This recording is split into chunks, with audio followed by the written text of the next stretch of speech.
Hi, our presentation is on the higher education of New York medical schools and how it affects the family. We are going to be comparing tuition and higher education to Sweden. Affirmative action is a policy created in order to benefit those who are being discriminated against in regards to higher education. Social policy and affirmative action are involved with the cost of education within New York medical schools. Affirmative action is the discrimination against families that could possibly not be able to afford the education.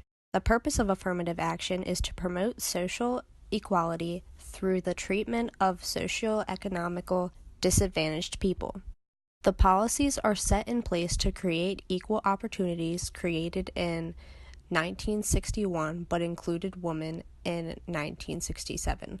Affirmative action correlates with social policy because there is a discrimination against families that could possibly not be able to afford the education. The issue is that there is a financial burden on the families because higher education is too expensive. College education is expected for jobs now, especially for medical career paths. Psychological background affects college education because of the influences around you and the expectancy for families and students to pay for expensive tuition. In New York, families, students, and the community are impacted by this social policy. An increase in tuition costs due to a decreasing number of well-paying job opportunities have impacted families financially.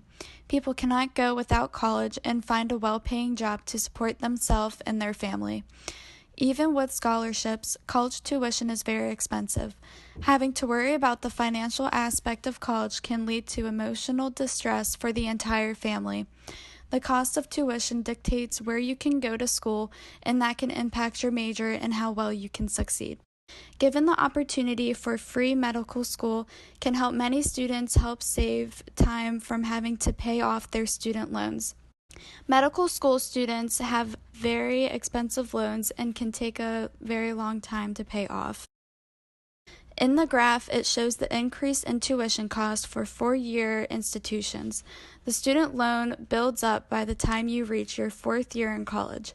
When a student wants to enter medical school, the tuition can be a financial burden on the entire family. As stated before, the increase in tuition costs due to a decreasing number of well-paying job opportunities. It shows the median family income and the top 1% family income. This shows that even the top 1% of families have a difficult time trying to pay for the tuition because it is too high. This graph is showing the level of education and the race of the parent or parents. It is also showing the stage of education which the parent or parents have completed. For most of the parents that have completed college, they are in their first marriage, so they would naturally have more opportunities for jobs and be able to support their families. But as a single parent, many do not have the money to pay for college for themselves or for their children. But this affects the family in many ways because not every family has the same structure, especially in New York where there's so much diversity. The second group of photos show all of the students that are represented at the New York University Medical School. There is a huge gap between the minority races, and that may be because medical school is not for everyone. But this may not be a solution for everyone, but it is a start. In other countries like Sweden, education is free for all people. The employment rate in Sweden is 70.8%. They made the effort to improve their community's educational opportunities. This helps all families here to be able to send their kids or even the parents back to school to better their education. The free education helps families to save money and invest it in other things that they feel are important. It helps the low-income families to be able to afford to send their children to school. Families can function better knowing that their child is getting a good education. There is not as much stress on the family regarding how they are going to pay for that education. It helps the students not to worry about paying off loans when there are other things they need to invest their money in. For example, rent, food, laundry, and electricity. The United States needs to look at Sweden and start to make more schools here free for families. Because of the free education, it gives people in Sweden a better opportunity for higher education.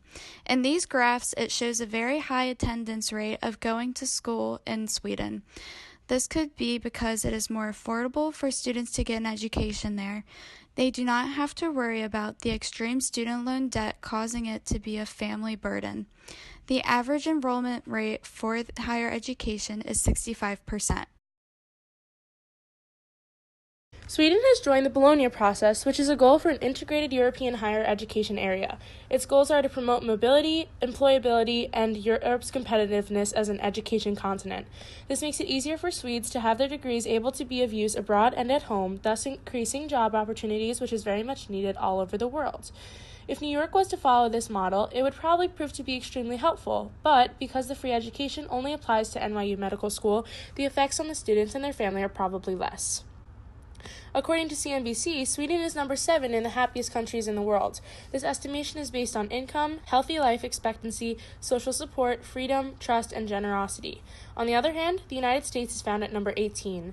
This measurement is based largely on factors that are affected by college education and families, suggesting that the Swedes are positively impacted by the free education. If examining the demographics between New York and Sweden, they are quite different, and this means that the feasibility of this implementation would differ.